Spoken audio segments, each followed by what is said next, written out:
অসম চাহ জনজাতি ছাত্ৰ সন্থাৰ ৩৭তম শ্বহীদ দিৱস উদযাপন। আজি চৰাইদেউ জিলাৰ হাপেখাটি অঞ্চলৰ হালকাঠনি ৰাজহুৱা প্ৰেক্ষাগৃহত অসম চাহ জনজাতি ছাত্ৰ সন্থা চৰাইদেউ জিলা সমিতিৰ উদ্যোগত আটুৱা চৰাইদেউ জিলা সমিতি, আটছা, আটুৱা, হাপেখাটি, সোণাৰী আৰু মাহমৰা শাখা সমিতিৰ সহযোগত ৩৭তম শ্বহীদ দিৱস উদযাপন কৰা হয়। উক্ত অনুষ্ঠানত পুৱা পতাকা উত্তোলন কৰে আটছা চৰাইদেউ জিলা সমিতিৰ সভাপতি মানৱ বাগটিয়ে। শ্বহীদ তৰ্পণ কৰে সম্পাদক অজিত ওৰাঙে। আটছাৰ প্ৰতিষ্ঠাপক সভাপতি সাধাৰণ সম্পাদক চাইমন সিং হৰ আৰু সন্তোষ কুমাৰ তপনৰ প্ৰতিচ্ছবিত মাল্যাৰ্পণ কৰে আটছা কেন্দ্ৰীয় সমিতিৰ কাৰ্যনিৰ্বাহক সদস্য গণেশ গোৱালা আৰু সহদেৱ ধানুৱাৰে। গছপুলি ৰোপণ কৰে হালকাঠনি চাহ বাগিচাৰ মুখ্য পৰিচালক জয়ন্ত বৰুৱাই। তাৰ পাছতে ৰোগীসকলৰ মাজত ফলমূল বিতৰণ কৰা হয়।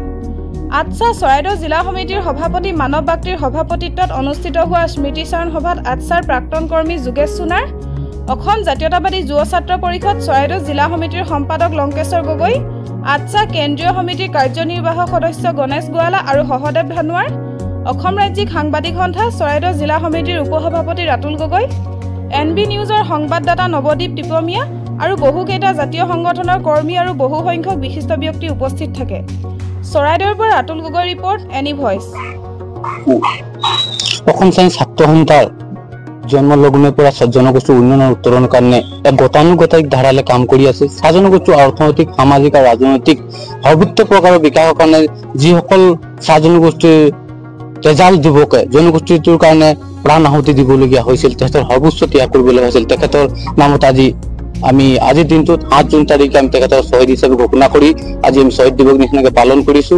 আমি সমগ্ৰ অসমতে আজি অসম ছাত্ৰ সন্থাই শ্বহীদ দিৱস হিচাপে পালন কৰি আহিছে আৰু এই মহান বীৰ শ্বহীদসকলৰ যাতে আমি আজি পবিত্ৰখনত তেখেতসকল সোঁৱৰিছো আৰু যাতে আমাৰ এই পবিত্ৰখনত যাতে আমাৰ সংগঠনটোৰ হৈ কাম কৰিবলৈ যাবলৈ আমাক যাতে শক্তি প্ৰদান কৰে। জনগোষ্ঠীৰ তেখেতসকলে যিসকল কাম অধৰুৱা কৰি থৈছে সেই কামসমূহ যাতে আমি সফলভাৱে যদি কৰিব পাৰোঁ, সেই গতিকে আমি আজি এই শালকাঠনি চাহ বাগিচাত ৰাজহুৱা প্ৰেক্ষাগৃহত অসম ছাত্ৰ সন্থা চৰাইদেউ জিলা সমিতিৰ উদ্যোগত এই দিনজোৰা কাৰ্যসূচীৰে আমি শ্বহীদ দিৱস উদযাপন কৰিছোঁ।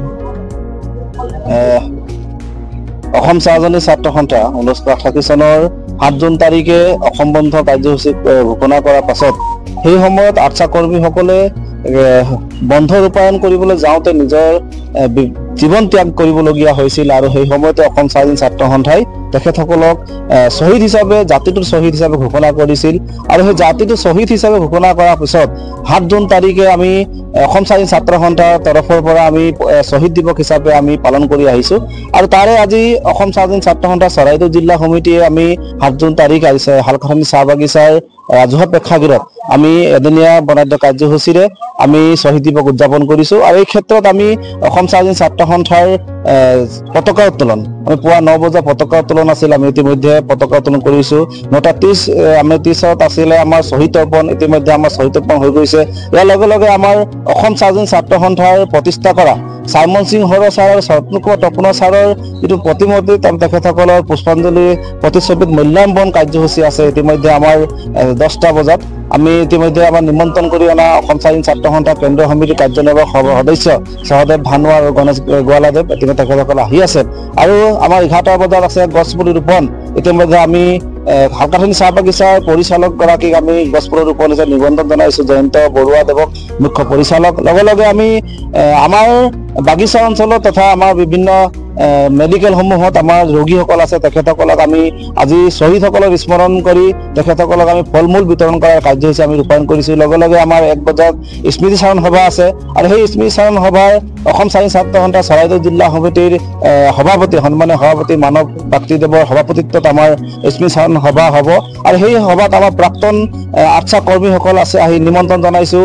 প্ৰাক্তন আটছা আমাৰ উপদেষ্টাসকলক আমি নিমন্ত্ৰণ জনাইছোঁ, বিশিষ্ট অতিথিসকলক আমি নিমন্ত্ৰণ জনাইছোঁ আৰু লগে লগে আমাৰ বিভিন্ন জাতি জনগোষ্ঠীৰ সংগঠনৰ আমাৰ বিষয়ববীয়াসকলক সভাপতি সম্পাদকে ধৰি বিষয়ববীয়াসকলক নিমন্ত্ৰণ জনাইছোঁ।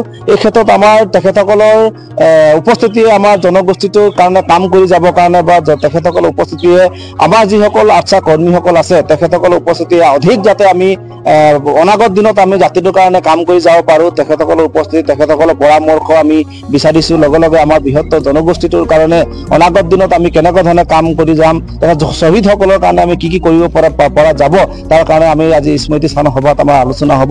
এই কথাখিনি আমি আপোনালোকৰ সংবাদ মাধ্যমৰ যোগেদি আমি